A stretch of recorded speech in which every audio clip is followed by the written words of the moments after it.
하나님의 평화가 여러분과 함께하기를 주의 이름으로 축복합니다. 오늘 우리에게 주시는 하나님의 말씀은 마태복음 9장 1절부터 9절 말씀까지입니다. 예수께서 배를 타고 본 동네로 돌아왔습니다. 여기서 본 동네는 사역의 활동 무대였던 가버나움을 가리킵니다. 이제 마태복음 9장부터는 예수님의 사역이 새로운 전환을 맞이하게 됩니다. 유대 종교 지도자들의 견제와 배척이 시작됩니다. 긴장 관계가 노골적으로 혹은 폭력적으로 나타나고 드러나는 지점이 바로 이때부터입니다. 예수님의 권능이 드러날수록 대적자들은 불편함을 드러냅니다. 예수님의 말씀이 사람들의 상한 마음을 고치고 병든 몸을 회복시킬 때 대적들은 시기와 악독의 마음으로 바라봅니다. 무엇보다 예수님이 죄의 문제를 해결하는 것을 보고 원수들은 예수님을 죽이기 위해 모략을 세우고 악한 무리들이 서로 연대합니다. 빛이 어두움을 비추되 어둠이 깨닫지 못할 뿐만 아니라 어둠이 적대적으로 빛에 저항하는 것을 보게 됩니다. 예수님은 폭풍치는 바다를 향해 잠잠하라, 말씀 한마디로 자연계의 질서마저도 주님의 권능 앞에 순종한다는 것을 보여주었습니다. 그리고 영적으로 인간을 황폐하게 만들고 몸과 영혼, 삶을 망가뜨리는 마귀의 능력도 예수님의 절대적 능력과 권위 앞에 굴복한다는 것을 귀신 들린 사람 치유 사건을 통해 보여주었습니다. 그리고 이제 예수님은 오늘 본문을 통해 인류가 오랫동안 해결하지 못한 궁극적인 문제, 바로 죄 사함에 이르는 길, 그리고 용서받는 삶과 회복에 대한 답을 주십니다. 중풍병자를 침상치에 들고서 예수님을 찾아온 사람들이 있었습니다. 예수님은 당신을 찾아온 사람들의 내면에 주님을 향한 믿음, 회복에 대한 기대와 확신을 발견하시고 이렇게 말씀하셨습니다. 작은 자야 안심해라. 네 죄 사함을 받았느니라. 작다고, 누워있다고, 영향력이 없다고, 연약하다고 주님의 은혜에서 배제되지 않습니다. 주님의 은혜는 주님을 필요로 하는, 주님을 바라보고 주님의 은총을 기다리고 주님을 바라볼 수밖에 없는 작고 겸손한 인생에게 임합니다. 네 죄 사함을 받았느니라. 예수님의 이 말씀을 듣고서 그곳에 있던 율법 전문가들, 서기관들은 속으로 이런 생각을 가졌습니다. 이 사람이 뭔데 감히 신성을 모독하는가? 유대인들은 하나님 외에는 사람의 죄를 사할 수 없다라고 여겼습니다. 예수님은 감추인 것을 드러내시고 보이지 않는 세계의 비밀을 아실 뿐만 아니라 인간 내면에 있는 본질과 생각과 의식의 흐름까지도 정확히 아십니다. 율법 전문가, 성경에 대해 잘 안다고 하는 사람들이 가진 비뚤어지고 이기적인 마음을 주님은 아셨습니다. 우리 주님께서 이렇게 말씀하셨습니다. 너희가 어찌하여 마음에 악한 생각을 하느냐?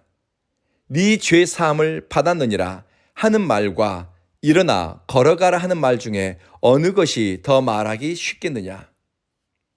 인자가 땅에서 죄를 용서하는 권세를 가지고 있음을 너희들이 알게 하겠다 하시며 중풍병자를 향해 이렇게 말씀하셨습니다. 일어나 내 침상을 거두어 가지고 집으로 가거라. 올 때는 침상에 누워 침상채 들려왔던 사람이 벌떡 일어나 멀쩡하게 집으로 걸어 돌아갔습니다.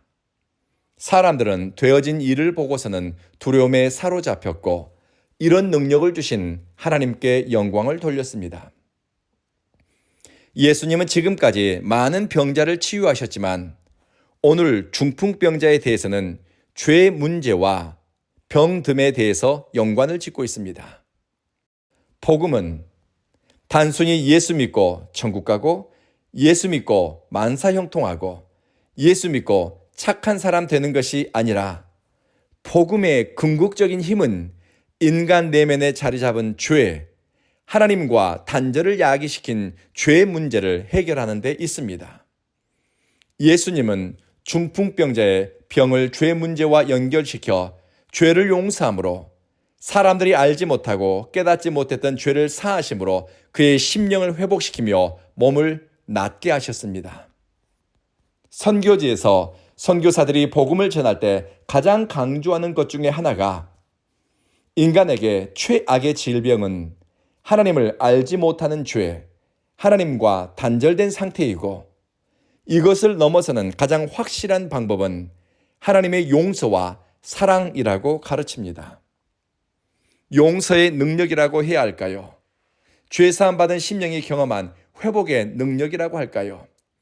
죄에서 노임받고 죄 문제가 해결되었을 때 중풍병자는 육체의 질병에서 회복됩니다. 예수 안에서 경험한 용서, 죄에서 자유케 되었다는 죄의 사함의 확신, 거듭남의 기쁨은 우리의 상한 마음과 몸을 회복시킬 수 있음을 보여줍니다. 그리고 이런 은혜의 자리로 나아가는 것, 죄 용서와 회복의 자리로 나아가는 데는 저절로 되는 것이 아닙니다. 믿고 확신하며 용기를 내어 그리스도께로 향하는 선택이 필요합니다. 신앙은 매 순간 예수께로 나가는 예수님을 위해 선택하는 용기를 먹으면서 성장합니다. 믿음은 기적 이후가 아니라 예수님을 향해 발걸음을 옮기는 순간부터 뿌리내리고 그런 믿음이 예수님의 관심과 뜻을 놀라운 방법으로 나타나게 합니다. 믿음은 기적을 보고 놀라거나 마음이 감동되거나 분위기에 휩쓸려 가는 것이 아니라 예수님 곁으로 가기 위해 선택하는 것이고 병들고 죄책에 찌들고 온전치 못한 모습이라도 예수님 앞에 나를 있는 모습 그대로 드러내면서 자비와 은총을 기다리는 태도입니다. 중풍병자를 고치는 과정에서 예수님의 선택은 사람의 생각과 다르고 예수님의 방식은 세상 사람들의 동의와 인정을 구하지 않습니다.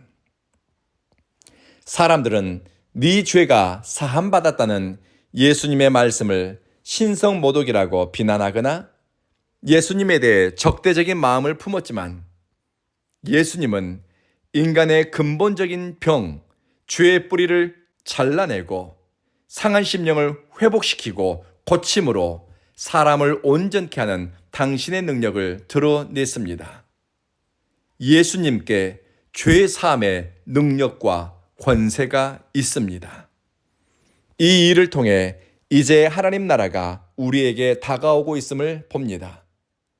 예수님을 통해 온전치 못한 사람이 온전케 되며 억눌리고 붙잡혔던 사람이 자유케 되며 병든 자가 고침받으며 죄와 사망의 권세, 악한 영과 두려움의 결박에서 해방됩니다. 바로 예수 그리스도를 통해 하나님 나라가 시작되었고 예수 그리스도를 통해 우리는 하나님 나라의 실제를 경험할 수 있습니다.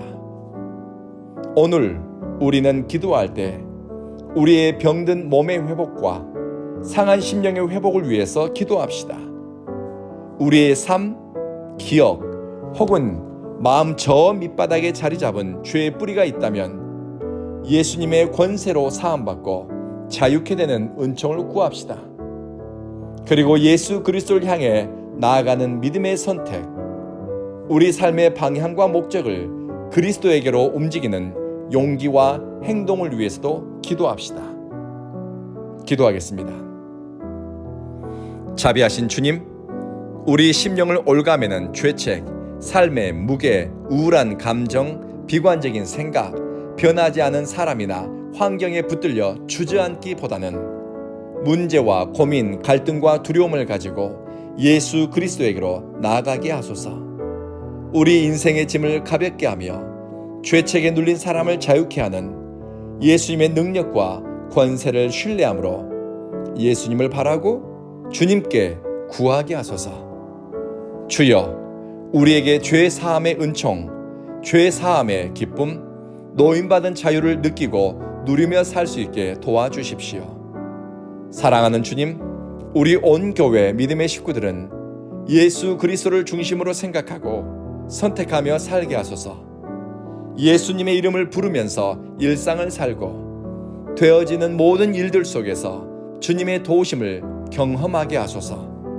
그리고 내 뜻대로 계획대로 되지 않는 상황에서도 주님을 신뢰함으로, 주님을 의지함으로 주님을 바라보게 하소서. 우리 가운데 몸이 아프고 마음이 다친 사람을 회복시키어 그들로 새 노래로 주님을 찬양하기를 원합니다. 우리 구주 예수님 이름으로 기도드립니다. 아멘.